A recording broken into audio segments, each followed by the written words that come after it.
I'm almost to the buoy, this black buoy in the middle of the bay, and I can see it. And I turn back to check on the fish behind me, and I see the shark. And I've never seen a tiger shark in the wild. And I was just like, whoa. And so I just kind of froze and just sat there calmly. I look over, I see Jacob, and the shark just starts approaching him, real smooth, slow. It wasn't like thrashing or anything. It's kind of beautiful, but eerie and scary at the same time. As it went up, got pretty close to him, and it was looking at me, swam by me, and then it just made its way up to the stringer. And I was like, at this point, I'm like, I had the stringer line still in my hand, and I thought I was gonna throw that thing and just be like, take it. And he got within 2 feet, pretty much, like 2 to 4 feet, like a foot. It came right up to it. Close.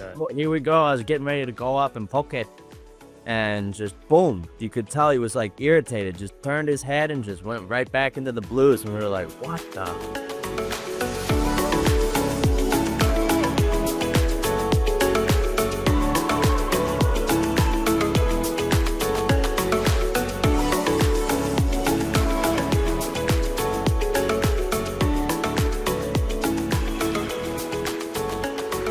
Aloha everyone, welcome to All Things Possible. Today we are talking about Sharkbanz, a new technology that deters sharks. This conversation is going to be wild and intriguing. And, the other day I was swimming with my children, less than 20 feet from the beach, and I see a shark come in right nearby us. And it definitely switched my mindset. Like, I want my children safe. I want myself safe. And while I've already experienced, something crazy like this, a shark attack, it's really cool to be able to share something that is, proven to like deter sharks. So today we're going to share some really cool stories. We have some guys from the Big Island who are going to jump on with us who are avid spearfishermen and their experience. And we're talking with Nathan, who's the founder of the Sharkbanz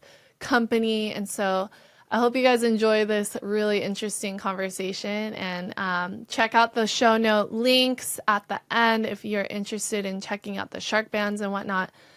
And thanks so much for liking, subscribing, and joining us in the journey on All Things Possible. Aloha. Welcome to All Things Possible. Adam here, my wife Bethany, and today we got Nathan Garrison on the show with us. We're stoked to have you taking a little different direction today. Like today we are talking with Nathan about a passion project of his. Nathan, you're expecting a child, you're married, like you started an awesome project like quite a few years ago. Can you tell us a little bit about your story and a little bit who you are, etc.? Don't beat around the bush. Come on, let's get straight into the details here. Thanks, Adam. Yeah, great to be here with you, and great to be here with you too, Bethany. Thanks for having me on today. Excited to chat with you about this passion project of mine, Sharkbanz, a shark deterrent company that I founded 11 years ago with my dad, and has now expanded into a lot of different areas for protecting beachgoers, surfers, swimmers, divers, military, all kinds of, pretty much anybody who spends time in the ocean. We make a product for that person, including fishermen as well. So connecting with the two of you obviously has been amazing. Sharing our story and having that amplified through your voices has been really special. So thank you for that. Yeah, I think of like when I first heard of Sharkbanz was probably like 10 years ago, maybe. But at the time, I didn't really take interest in it because I had already been surfing for so long without them. And I was like, well, obviously my odds are kind of the same as everyone else at this point, but still, I just didn't feel like a great need. But then once I kind of started looking into the testimonials of Sharkbanz and just surfing certain spots out in Hawaii that you just always have that like more paranoid fear. I was like, well, what could it hurt to throw the bands on? Like, if anything, it minimizes my odds. Yeah. I mean, honestly, like when we first heard about it, we were kind of in that skeptic camp of like, what is this? Some Yeah, kind of like, you know, voodoo mumbo jump, like just the placebo effect, But right. but what when I started checking out Sharkband's website and I started like looking at these like legitimate studies and looking at fellow surfers that we knew and especially the spear fishermen, the testimonials surrounding their stories and how they encountered the efficacy of what you guys were stating, it was like, dang, this stuff is legit. Yeah, and then I wanted to share one more story too. I have a good mom friend and her daughters surf and they were on the east side surfing in a little bay. And there's often a lot of like fishermen runoff there and whatnot. And so it's Mm. like kind of known for sharks. And she has littles and then she has older children and she's on the beach and she sees a huge tiger shark like thrashing in the water like 20 feet away from Jeez. her 11-year-old daughter. And she's like, yeah, we're starting to use shark bans. I was like, huh? And like she got my like alert again because I was like, okay, a lot of people are like, are you scared for your children? And I'm like, if we're being honest here, of course there's a little bit of fear there. I think every surfer has a bit of that natural fear from a predator like sharks. And so it kind of got me more interested because I was like, well, we could just throw on the pod on the children's leash and then they're not like paranoid and thinking about sharks all the time, but at least it comforts me if I'm on the beach with my littles. And yeah, so there we go. We started partnering with you guys at Sharkbanz because we started to actually believe in the product. And that's something I am very much so a believer as someone with a platform like myself. I have to believe in the product before I go promoting it. Whereas a lot of athletes, they'll promote all kinds of stuff that they don't have a genuine appreciation for. And so, yeah, Nathan, let's dive into like Yeah, what is the Shark sugar sodas. Bands Yeah. and What inspired you to Yeah. to start this company?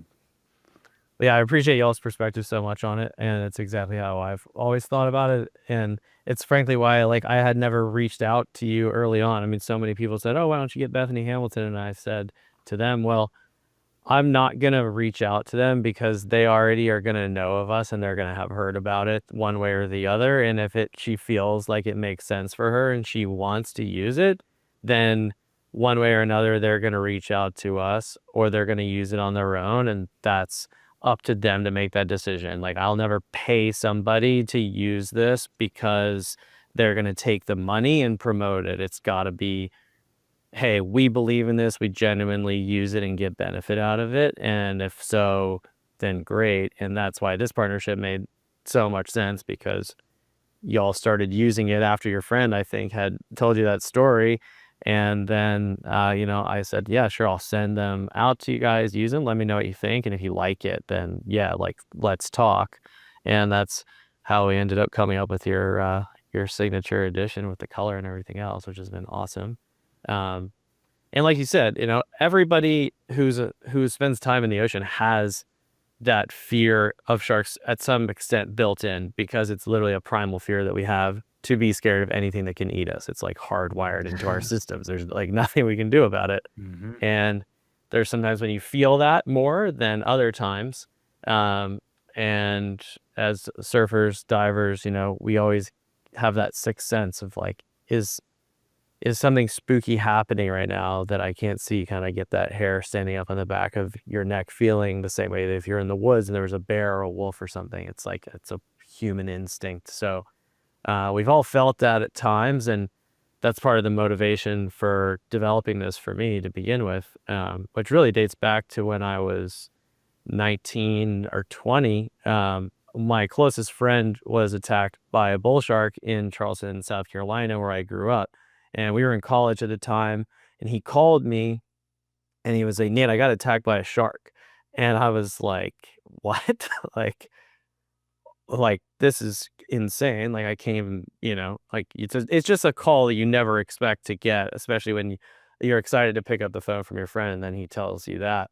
And he was in the hospital at the time, and he told me the story that he was sitting there on his board and a bull shark had come up from underneath him while he was surfing near the Folly Beach pier. It had grabbed him by the ankle, pulled him off the board under the water, and like thrashed side to side, and it had torn up his ankle pretty badly. And obviously, there was a whole scene at the beach, and his friends picked him up and threw him in the back of the truck and just drove him straight to the hospital, like no on scene anything, and just got him there with I think they tied a leash around his leg in the truck and got him in there.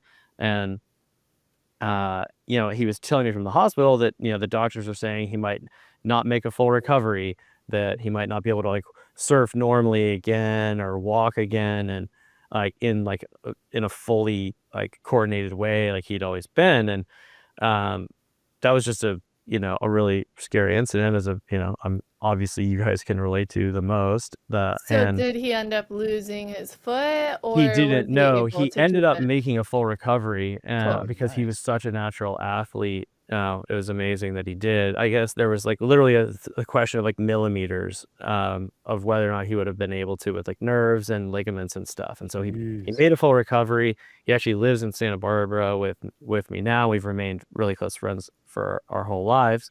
Obviously, he's a user of the products, but before that incident happened, I spent my whole life in the water and never worried about it.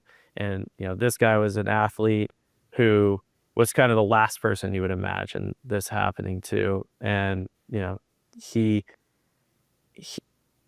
that kind of catalyzed a bit more of a fear in me. And when I moved to California, there was a guy who lived on my street that was the same age as me who was killed by a great white within a few months of moving here. And Whoa. Oh man. that like hit really hard. It was nearby a spot that I surfed a lot, and actually where we went surfing when you guys were here a few weeks ago. And there'd be those moments like we just talked about where you'd be sitting out there just like there's got to be something to reduce the risk. There's got to be something to make me even just a little bit less likely for this to happen. And another attack happened at the same place 2 years later to the day. And when that happened, it was like, okay, I am going to work on this and we're going to figure out something that I would want to use. And if I want to use it, then other people are going to want to use it too. And that was like the genesis of how this came to be. Yeah, I've seen like other attempts at shark deterrent stuff. There's like, the scent stuff or like the colors, trying different colors and designs. But what made you hone in on this technology that you guys are using? For sure. So the way that it works is it uses powerful permanent magnets, Yeah. and humans can't detect the field because we don't have a way to detect magnetic fields and we don't have a way to detect electrical fields, but sharks have a way to detect electricity through a special organ they have in their snout called the ampullae of Lorenzini. And it kind of looks like a bunch of tiny little blackheads, like the way a blackhead would look on your face, but it's like all over the shark's snout. Huh. And these tiny little pores can detect like tiny microvolts of electricity. And when they come near the device within like about 6 feet, they can feel it. And the closer they get, the more intense it gets. But they can't feel it beyond that 6-foot range. So it's like a short range thing. If a shark comes to check you out, they feel it. And it's like exponentially greater than what their normal sensory organ would encounter in their like average environment. And so it's like intense for them. It's kind of like our scientific partners would compare it to like having a really bright light shined in your eyes in a dark room. So it's not pleasant. It makes you want to turn away. It's kind of overwhelming, but it's not harmful. It's kind of like the law enforcement that has that giant flashlight. Yeah. Oh, and it makes you Yeah. react like that. How did you I'm curious, like, did you just like nerd out on marine biology to discover that, or was there like already some like research you kind of dove into that pointed you towards like, ooh, this might be a good idea? Or Yeah, so the research mostly comes out of trying to protect sharks from people, ironically, for most deterrents, because the fishing industry has so many issues with sharks, and shark conservation to create sustainable fisheries is necessary. And so there's a lot of research and deterrence around that. And some of it had been applied in devices to protect people, and some had not. And so we looked at, okay, well, it has to be simple, affordable, and it can impact performance. And those were like the primary things. So simple in this case, because we're just using powerful magnets, you don't need batteries, you don't need charging. There's like basically no maintenance. So we could also make it affordably, because as soon as you introduce electronics, you got maintenance, you have a lot higher costs going on. So that checked those two boxes. And then it was also good, could be small if we were able to use this technology too. So you could build it into leashes, you could build it into bands, and that made it easy for as wide of a range of people to use it as possible. Yeah. I'm kind of like in my mind, I'm getting sidetracked here, but I That's love the okay. idea of using something like a Sharkbanz on our end as humans as we enter in the ocean, because is it true that in Western Australia, the government was still considering shark culling in the last 5 years? And I just feel like we're beyond that as a society, so to say. Mm-hmm. Like, why would we cull animals? If Mm-hmm. you don't know what cull means, it's like they would just kill off a bunch of sharks. Because Western Australia, like, I would compete over there, and I even was in a heat at one point, and we had to cancel the event because they saw a shark. It's a Jeez. very sharky over there. And Mm-hmm. so, yeah, I just think it's so rad to have something that we can put on versus, culling an animal population. Like that just seems barbaric to me. I think of Right. in the past when I mean, there is still a lot of weird, like they kill a bunch of dolphins and whales in Mm-hmm. certain cultures still. But yeah, I think I it's just totally agree with you. Yeah. I mean, it is a bit barbaric. It's certainly an outdated way of looking at it and thinking right. through it, because it's proven that it doesn't really work, and it's just a destructive practice, and it's cruel. And the shark nets is the same issue. Actually, just this week, the government of New South Wales from Australia on the East Coast, they just published information stating that over 90% of the animals caught in the shark nets were not sharks, Ugh. and that Jeez. like 65% of them died. Oh. Oh. So And sea turtles, shark nets dolphins, are, all that. they try to protect the beaches, right? With the shark nets are Hmm. out a certain length, and they totally just block off a pathway of water. Am I thinking about that Yeah, right? and the way that they're built is very, I guess, unwise, because it's so easy for animals to get caught in them. Yeah. Instead of it just making it a barrier and trying to redirect them, they just swim into it and get caught. It's really sad. Mm, So, it was mm. totally ineffective. It prevented no shark attacks on people, and it just killed a bunch of animals unnecessarily. So for me, I share the opinion exactly. Like, leave leave uh, safety to the individual to make the decisions that they want to make, given and maybe subsidize the cost of devices, instead of spending all the money on something like a culling program or a net program, which is really expensive, and create something that helps the public take charge of their own safety, which honestly makes more sense, because you can't put shark nets on a whole coast, right? Like you need to they're trying to keep them in the most populated areas, but as we all know, a lot of the best surf places are not there, and those are the people that are at the highest risk. What we saw was, like, around COVID, that people started to learn to take charge of their individual personal protection, and that created more of a groundswell of support for that sort of a thing. Same way with, like, bike helmets and seat belts and stuff. Through, like, awareness, people said, okay, well, I'll take care of myself here. I don't need the government to try to do everything for me. You're Yeah. right. No, and that's how we started to view this, was like, when our children jump on a skateboard, when they go on a bike ride, we don't plan on them, having a awful crash or or wipeouts, but we still ask them to put their helmets on because we know it could happen. And kind of that taking that mindset of like having the peace of mind when our children enter the ocean.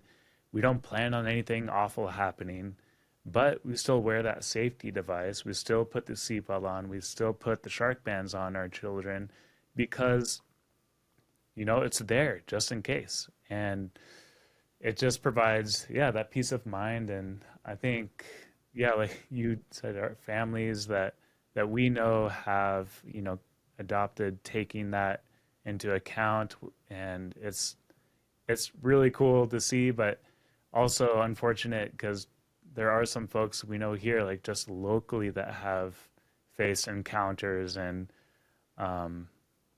have not had a device on. And you just, I know with your story too, it's like you couldn't help but wonder, what if, Yeah. you know, like what if you had something that could have prevented an awful attack. But, and that's why this is kind of unique to us. Like we're not trying to point anybody in a direction that, you know, we're saying, hey, we're benefiting from this, but we're saying, hey, this is something that's very useful. Yeah, I wanted Nathan, can you talk a bit about, like, I mean, sharks are predators, and it's known that the Sharkbanz isn't 100%, you know, a sure safety factor, but I think of it as Right. more of like a, you know, even like say a helmet in a super gnarly like surfing accident. Some surfers have broken their helmets and still got Still a do. head injury. So it's like, I don't know. I look at the testimonials. It would be fun to almost like read through some of the testimonials that y'all have. And I know we have a couple guys that are going to jump on with us with a firsthand experience.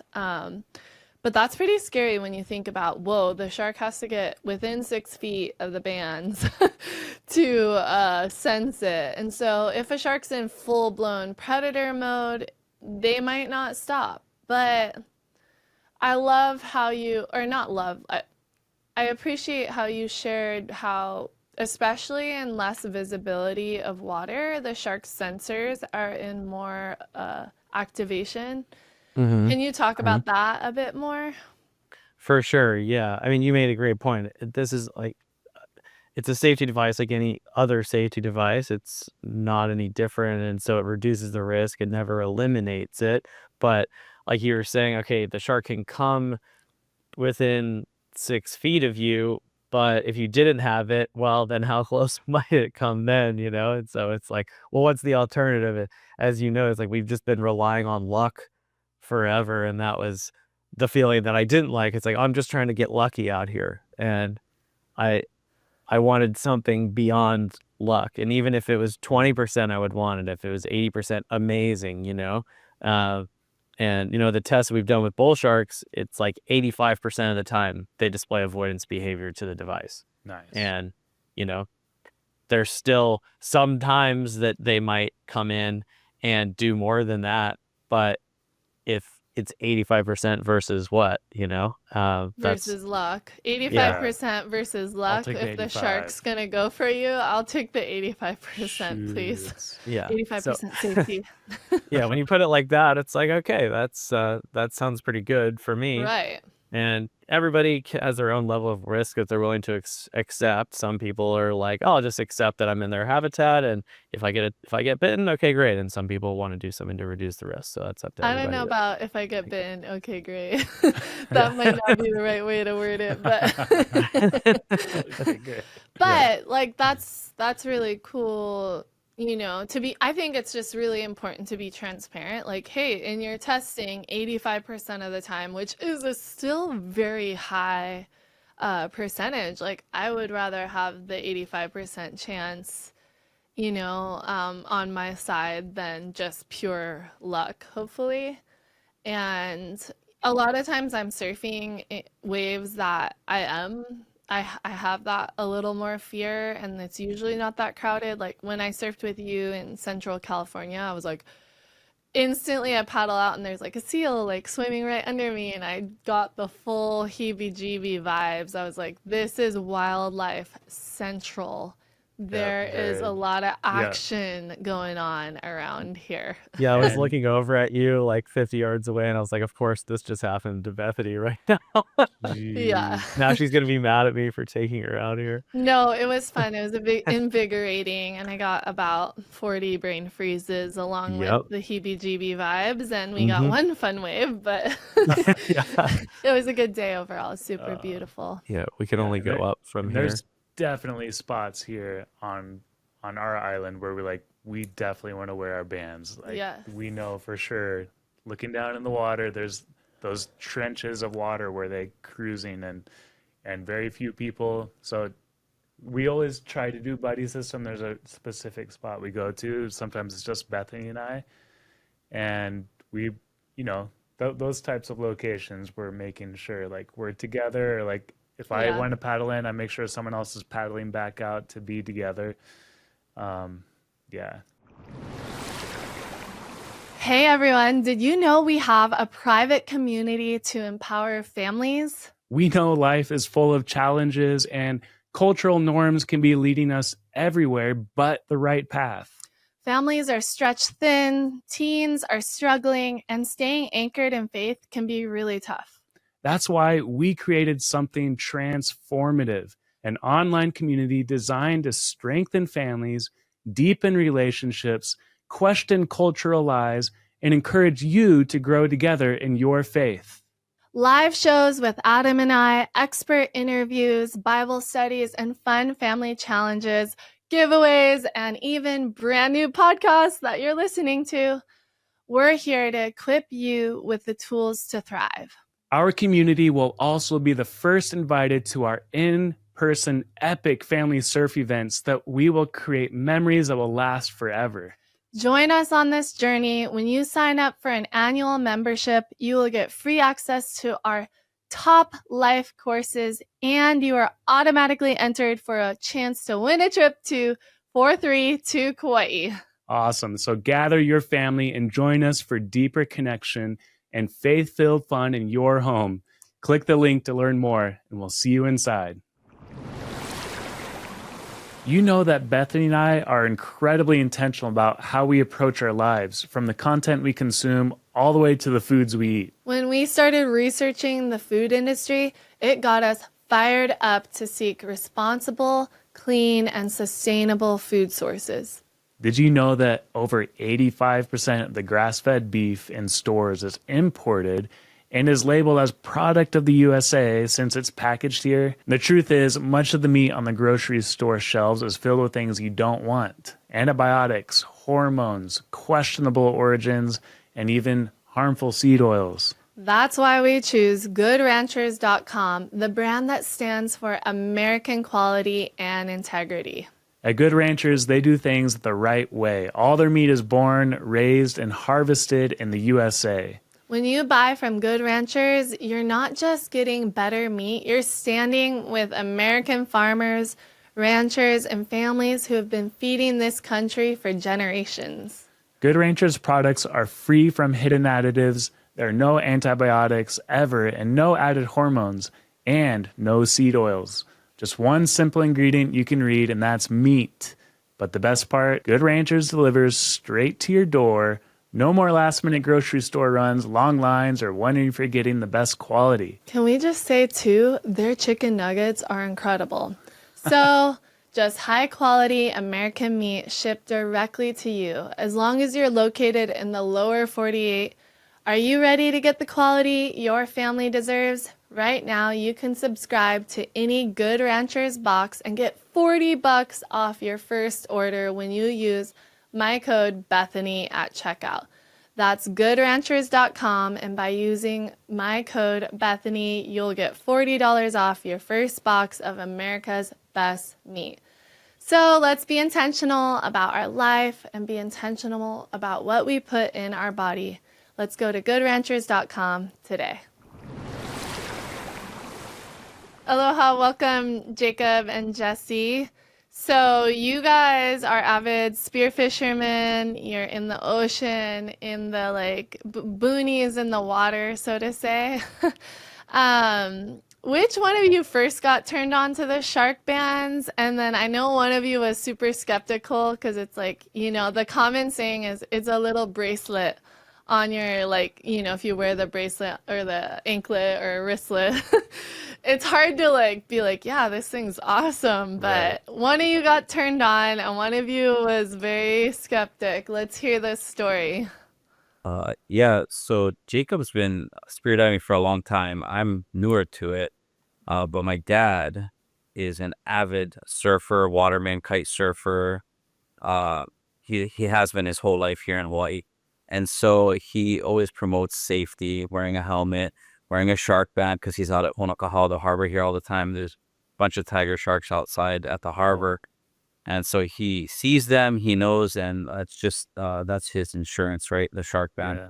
So when Jacob was trying to drag me down to South Point, which is deep blue, like you want to talk about boonies, that's boonies as boonies get. So I was like, let's get a couple more people to go, and people just kept flaking out. And he's like, come on, let's just go, you and me. And I'm like, I was like, I don't know about that. And my dad's like, just get a shark band and you'll be okay. And I was like, all right.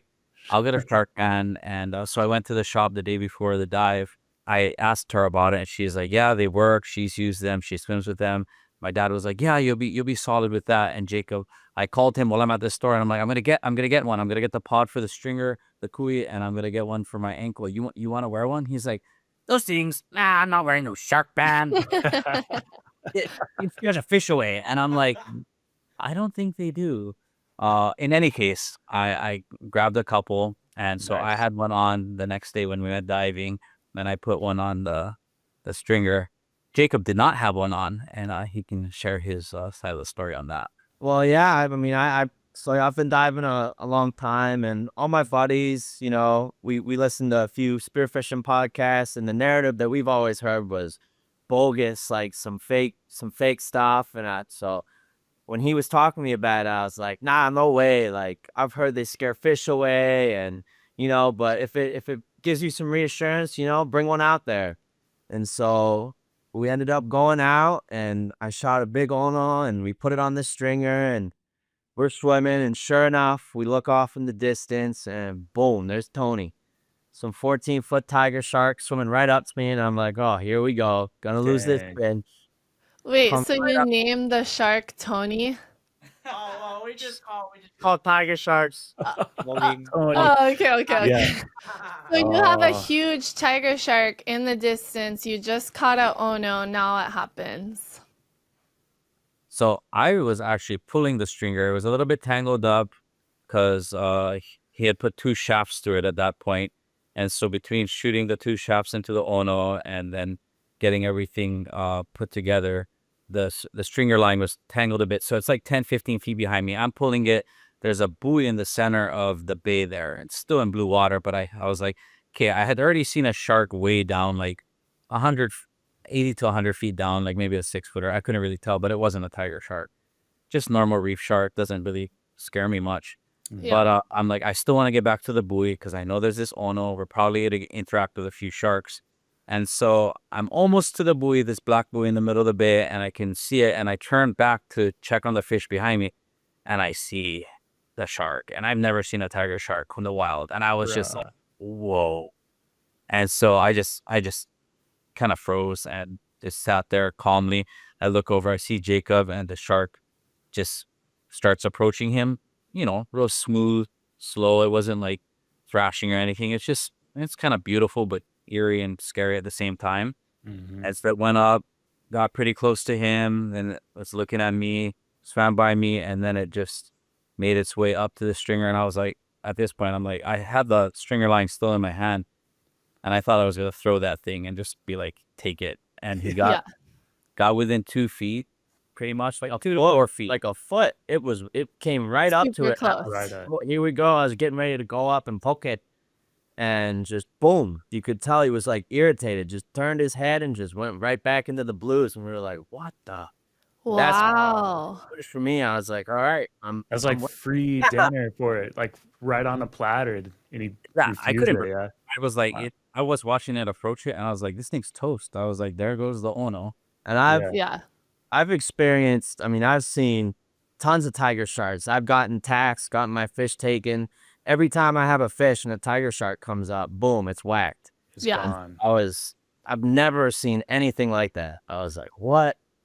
I mean, I was pretty skeptic of the Sharkbanz too, but it was when I started hearing stories like yours, because I've heard other ones from guys out here in Hawaii, spearfishing and having similar stories to you guys. And to me, like, this is more of like, this is even more of a thing because you're underwater and you're catching fish. There's blood from the fish. And so, you know, I think the sharks would be even more interested, but that's pretty crazy. Wow, like super crazy. Thanks for sharing. So Jacob, did you buy one yet? Oh, I have a couple actually. Oh, Thanks. sick. I was gonna say if you don't have some, we'll send you some. We'll send you some anyway. You can give them to your friends. I'm telling all my friends now. I just participated in a spearfishing competition this past weekend, and you know, a bunch of people like me, no, those things don't work. So Yeah. I went around everyone and told them the story. I was like, listen, you guys got to get one of these because they work. Yeah. Yeah. How'd your tournament go? It was good. Good.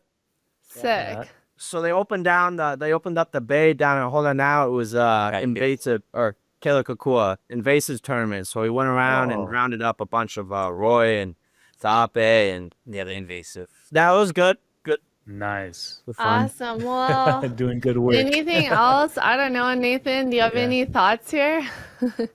Yeah, it's an amazing story, boys. I mean, I was so pumped that you wrote in and told me about it. And I often wonder how many stories like this are out there that I never hear about because it did what it's supposed to do. And so people are like, oh, well, it did what it was supposed to do. So they're not like, oh, I got to write in and tell someone, you know, usually you call customer service when it breaks, not when it does its job, you know? So, Yeah, usually more of like if they're bummed. or But it's people more like you are so awe-inspiring. stoked because it did something amazing. I mean, it truly is one of those moments where it's like exceeds expectations, you know? Like, I wonder how many times out of 10 that would happen. The fact that it happened at all is epic. You know, I feel like we've given all the other stories I've heard, you know, and seeing what I've seen with the fishing testing, like when we went and tested the Zeppelin all over Australia, Florida, a bunch of testing was done by NOAA off of Oahu also. You know, we have the videos from it, and it blows me away every time that something that's that small could deter a shark at full speed coming in to eat a fish, especially a live one.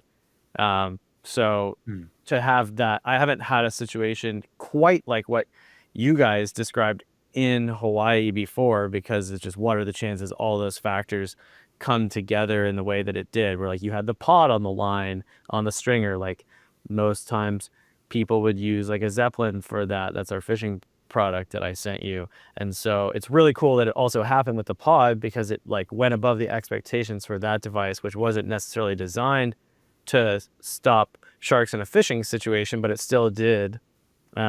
And the Zeppelin's just like an even better version of the same thing. So it's just really cool to see the way that you described as the animal's reaction to when it got that close, that it almost looks like it got like a little like electric shock or something, and then it did that like faster head move, and then it swam away and it didn't even come back. And that Yeah. And then Nathan, it's true that the Sharkbanz doesn't necessarily affect fish the way it does for the shark, right? Yeah, that's true. So the only animals that can detect the field are just sharks and stingrays, because they have the electrical sensory organ in their snout that enables them to detect it. And it's cool because they don't actually detect the magnetic field directly. They detect it indirectly through picking up the electrical field. And that's where like there's a bit more complicated science with it. It's called electromagnetic induction. So when they move through the magnetic field, it actually creates an electrical field. And that's what they sense. And that's actually how they navigate around. They're always detecting this like little baseline, very weak electrical field that they generate from the magnetic field of the Earth. And that's how they can navigate. I mean, how awesome was that, you guys? That was like the best story to get the dynamic of the two guys. Yeah, going back And and they're forth. like in deep blue, like clear water, like deep, legit spearfish diving. Like I remember when I was younger being kind of scared to do spearfishing, even though I was such a water girl. I would shell dive. I would like, but I'd have friends, and I remember one time I went spearfishing or lobster diving at night, and I was just so scared. Whereas now I might throw on like 3 Sharkbanz and go like lobster diving at night sort of thing. That would be super fun.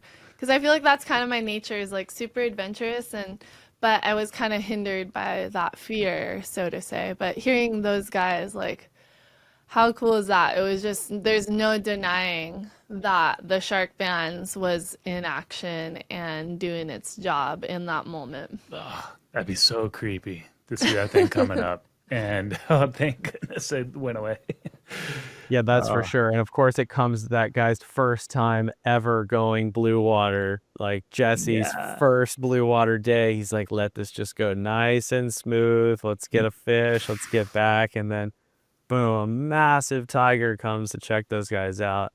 Jacob's like, great, I just got this amazing fish. Like, oh no, one of the best fish you can eat in the ocean. He's like, oh, now I'm going to give this thing up to the tiger shark, and hopefully that's the end of it.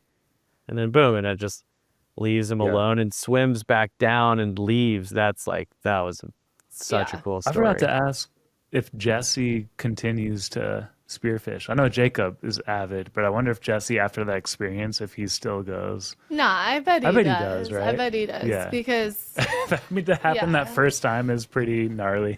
Right. Well, he said he was kind of like newer to it. He was just getting into it. So I could see how, that might be kind of a bummer. But at the same time, like, now he can kind of relax 85% more, if not more. It's like when you wipe out the first wave on a big day, and you're like, oh, well, that's the worst that could happen to me, so I'm paddling back out and going to go for another one.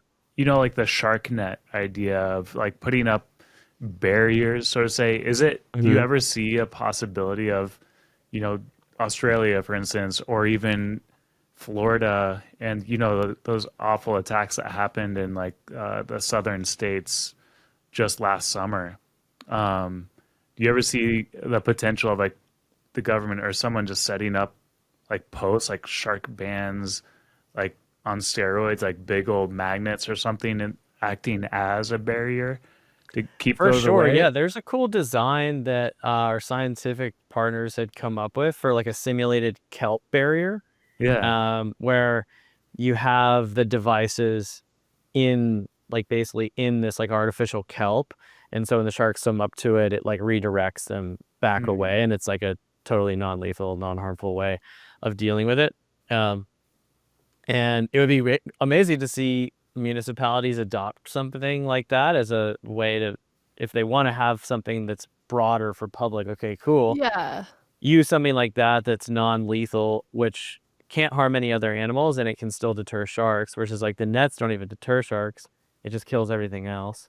So, it would be amazing to see that get adopted. The biggest issue that we see is like still some kind of perceived liability where, because it's not 100%, they don't want to put it in. So it's a bit silly. It's like traffic lights are there. People still run them. So that's so annoying though. 'Cause I'm like, I think just going into it with transparency, like explaining that to the public, and you put it at places that are super busy. Like I think of, say, for example, Southern California, you have lower trestles. There's always like 50 guys minimum surfing this wave, and you could just have some sort of bigger device at the main peak.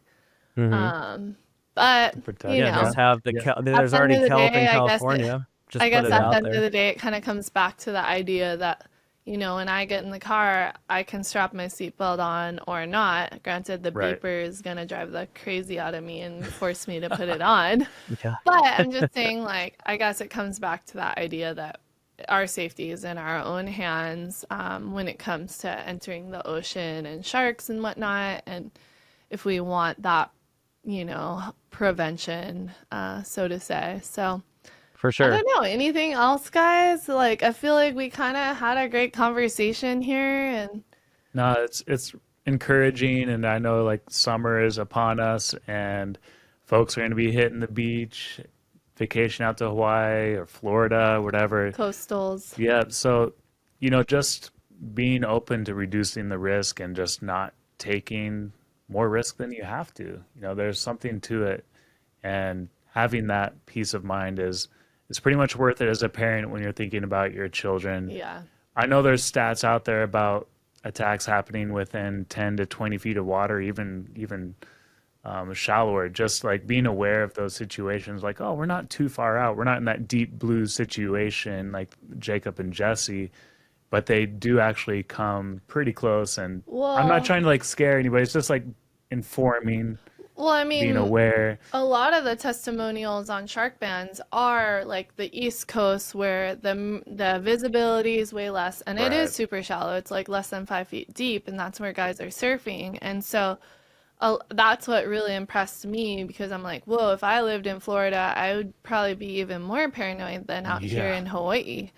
No doubt. Yeah. I mean, like you were asking me before, Bethany, it works better with the murkier the water is, because the sharks use their electrical sense more the murkier in the water. So that's when you see like the most effectiveness in that water on the East Coast, or some of the spots y'all were talking about. It's like when it's really murky, it even like works better. So it's like the faster the shark's moving, also like it works better because the more intense the field is for them. So when they're hunting and moving around quickly, like chasing a bait school, and if they encounter this, it can be like even more of a reaction too.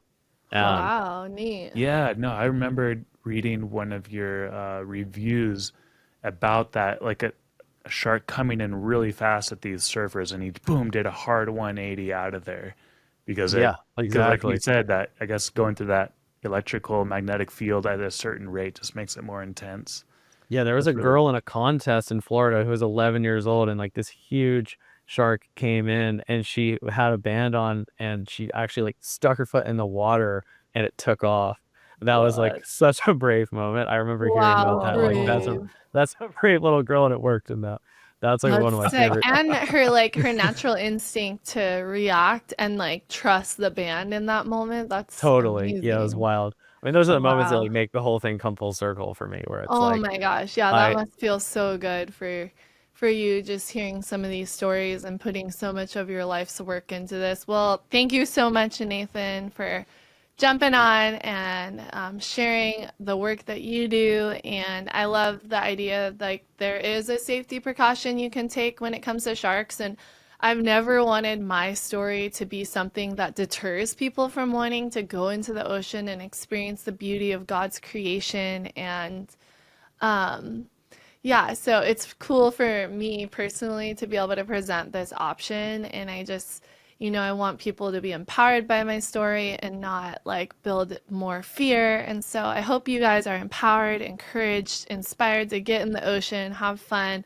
surf, spearfish, whatever it may be that you love to do. And yeah, just make the most of life and not live in like deep fear all the time. So nice. That was good. No, that was a great little conclusion there, Bethany. I mean, I have a couple questions for you guys if you got okay, cool. Yeah. Okay, so a question for you, Adam. So do you feel like earlier you alluded to like, what are the chances this can happen again? Like, do you feel like Bethany is like invincible now because it happened once and lightning, so to speak, doesn't strike twice? Or like there's a little bit of that mentality, but honestly, like there's been a handful of times, several times where Bethany, I'll watch the children and Bethany will be loading stuff in the truck and I'd be like, hey, hon, do you have your Sharkbanz? Like, I'll check in just because it gives me, like, I definitely don't think it's going to happen, but it's something where I know she's going to a certain spot and it's just, the risk is a little riskier there. And yeah, I've totally asked you several times, like, do you have your Sharkbanz on? And she'll be bummed if like she doesn't too. She'll come back. It's like, I didn't have it.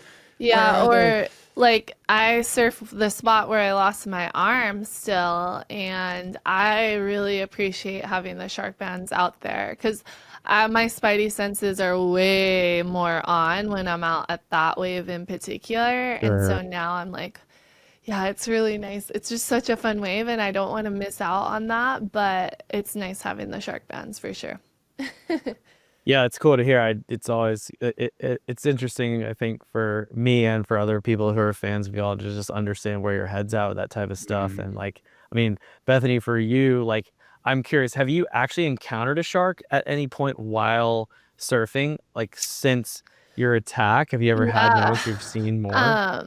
I definitely can count maybe like 3 times I've seen a shark, which after I lost my arm, I didn't see a shark for like 10 years. But then one time I was Okay. surfing at my local break, but it was a shallow beach break, and I saw one as I was surfing on a wave, and it was Wow. smaller. It was like a Mhm. 6 footer, maybe. But that was kind of weird for that location. And then another spot I surfed here at home on the southwest side. It's the murky water spot, and it's a really fun wave. And I saw one with the fin. I saw the fin come up, Mm. Hmm. and I don't think I had the shark bands on that day, and I was kind of bummed. And yeah, but nobody went Uh, in because the waves were so good. We all just stayed out, and I was just paranoid the rest of the session. I yeah. was sitting inside of everyone. I was like, okay, it can be their turn, I guess. I can remember it a handful of times, at least 4 times, where we haven't seen the shark, but there's other surfers saying like, "Hey, there's one out here," and the lineup starts to clear out. Everyone's catching their wave in, and Or, but we yeah. haven't personally seen it. But there's definitely been people like we've been in the water at the same time when someone's like, "Hey, yeah, there's a large one lurking I around." just remembered another moment Yeah. more recently, like 1 or 2 years ago. We were surfing at our like local beach break where people do see sharks there, but I'm swimming in the shore pound with my 2 older boys, and a shark came in further than us. Like it was Oh, it's on the hunting some inside. little fish. And Mm. I had never seen that here in Hawaii. Like I'd never seen a shark that close to the beach. I Right. don't know if it was the season. And I had seen on Instagram too, Mark Healy, who's an avid surfer and spear fisherman. Hmm. He had dove in 3 different spots, and a shark stole his catch 3 times in a row. Like it was an extra sharky season, so to say. So that definitely got me a little more, like the mom caution turned on a little more. I Yeah. was like, whoa, like they were so close to the shore, where we, would normally never be concerned Thinking about it. or like Yeah. even thinking about sharks. And so that was kind of a bummer, but it also made me a little more drawn to the shark band, I guess, and Hmm. like getting it on all our children and our niece and nephews. And I know my niece and nephews have been kind of struggling with fear, and so we got them a shark bands, and hopefully that helps them because I don't know, maybe it's something about the when your awareness really starts to kick in as a young teenager, and like Hmm. that fear kind of kicks in more, whereas when you're younger you might not really think about it too much. So I don't know. Yeah, Yeah. there's that teenage invincibility thing that we have, and then the older we get, the more safety conscious we No, but it become. was the opposite for my niece and nephew. Like Oh, interesting. Yeah. she just turned 13, and then my nephew is 11, and like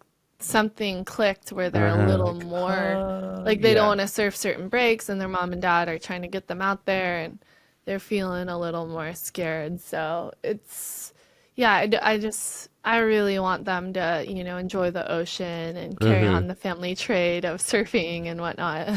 Well, Yeah, it's another full circle moment for sure. You mentioned that. yeah. What were Well, you gonna say, hopefully, Adam? like them, I was gonna say, hopefully, like them hearing, they have the shark bands, but just to have an understanding, like listening to this episode, I hope they will and be able to comprehend the technology, comprehend the um, the efficacy and the encounters that people have had, and like specifically Jacob and Jesse. Hopefully that gives them a little assurance and be able to come charge with us some more. Yeah. Oh, yeah. Okay, so my last question is, All right. well, as you guys mentioned at the beginning, like I'm going to be a dad soon. I'm super excited about that. I'm having a boy. Yeah. Woo. And for each of y'all, I'm curious, like, was there a shift in where you directed your energy and your passions once you like had Tobias, like your first son? Like, did you feel like you became capable of more as people? Like, did you go deeper into things you were already doing, or like, did you broaden your horizons in a way that was like unexpected, that like became obvious?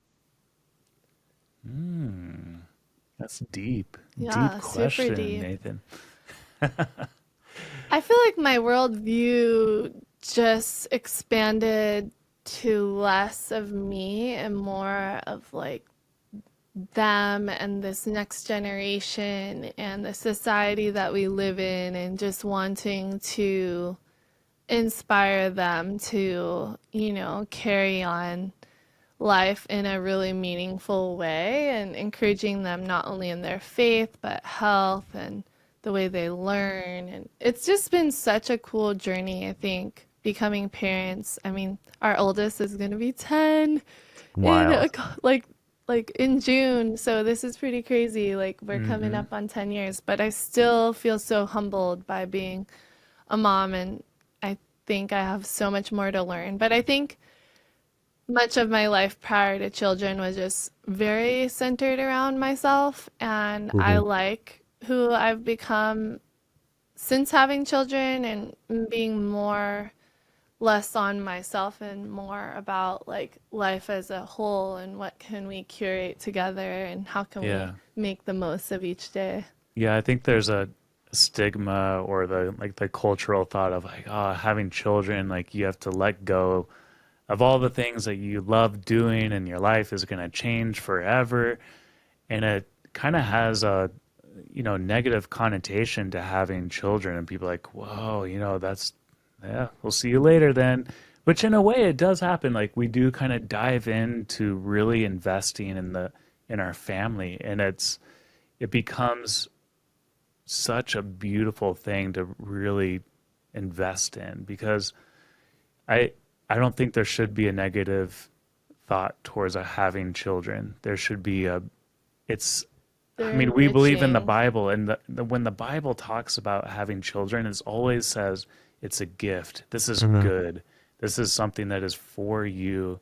And whenever it talks about money, it says there's so many warnings about money, like getting drawn into selfishness, getting drawn into wanting to achieve a certain goal. And it's like, you know, at the end of life, we're going to look back and be like, man, I wish I'd spent more time on YouTube, or man, I'd wished I'd made more money. It's going to be like, man, I wish I had more time with my children. I wish I had more children. Those are the things that matter in life. So let's invest in those things. And I think that's what's really like sunk in when we started having children, is like we've always looked forward to that, and to realize and having children how rich it is to be able to love deeply and to instill values, like almost that mantle of leadership kind of is feeling like more and more real as you think about, like, I get to pass on certain things to my children that no one else will. And this is so awesome, because they're going to go out into the world, they're going to have their own families one day, and that's such a gift. And I think that's how we should look at having families and children, is that it's truly a gift. So we're excited for you, Nathan, to jump into Thank you that so much. space, Those are man. both such beautiful answers, and Aw, deep thanks. question with the with deep answers. And like Bethany, one of the inspirations for asking it was, I was thinking about you surfing the contest in Fiji when you were nursing on the boat with Yeah. Tobias as this little boy, and it was like you became like an extra superhero in that moment because you went out and just started beating world champions in your heats, and then coming back to the boat and like taking care of this little boy. And that was just absolutely remarkable. And I think everybody on the planet looked at that and they're like, okay, one, this woman is like truly next level. And two, like, what does the power of motherhood have to propel somebody to be able to do something that they like didn't even imagine possible? Like, you just like tapped into some new power. And I think I'm super curious to see in what way that may come out. So I was curious if Yeah. you felt like you did that because now you're a mom, and because you achieved that you like you felt like you had more confidence in yourself. Yeah, I really loved, like, it was crazy because competing can be kind of stressful, and it's hard to like hone in on your calm, and it's hard not to be anxiety filled. but something about having my little man, like little Tobes, and I was still nursing and stuff, so it was the best way to unwind in between heats, just to kind of take my focus off of the task at hand, competing, and hone in on something that's even more important, the task at hand of being a mother. But being able to collide the two worlds was really fun. So What's wild is the past few winters competing in the Dahui backdoor shootout is insane. I don't think yeah, it's sunk into people's minds that like Bethany is one of the gnarliest surfers out there out of all the talent, and she has 4 children, like nursing babies back at the pipeline house and then paddling out into like 20-foot pipeline and yeah, we're sending it. meaning to send a record episode on getting We back got into it. surfing after having all these babies and trying to maintain that fitness and There's nobody else mind. doing that. There's Yeah, nobody else doing that. It's pretty insane. Awesome. Yeah, you thanks, floored guys. everybody again with the pipeline contest this year. It's just truly amazing, the performance to go out there. It's just you were just you were mind blowing for everyone that was watching that. We were all glued to it, and I loved listening to the commentators. They were losing their minds. Oh, So oh fun. yeah. That'd be I fun So yeah, love to Adam, it. see. I think people know. I mean, j- they were paying their Right. respects for Yeah, sure. right on. Right Yeah. on. But But it yeah, would be an yeah, amazing episode to do that. for Talk sure. about like getting back into like Yeah. your own body and getting into shape after becoming a mom, and just what does it take to get back to the level of being able to paddle out there with the best surfers in the world and not just hold your own, but like really impress people. So Mhm. that would be fun to listen to for sure. I'm walking away from this conversation feeling really assured, and I honestly do feel at peace of mind when Bethany and my children are utilizing a Sharkbanz when they're out surfing. It's just, it's gives me a peace of mind, honestly. So I'm excited for this, and I hope y'all can walk away with feeling assured, but also taking some measures is okay. It's okay to do that. So thanks for listening to All Things Possible. Please leave us a review, press a like, and share with your friend and spread the word about what we're doing. And we hope you're encouraged and hope you have an awesome day. Thank you. Yoo-hoo.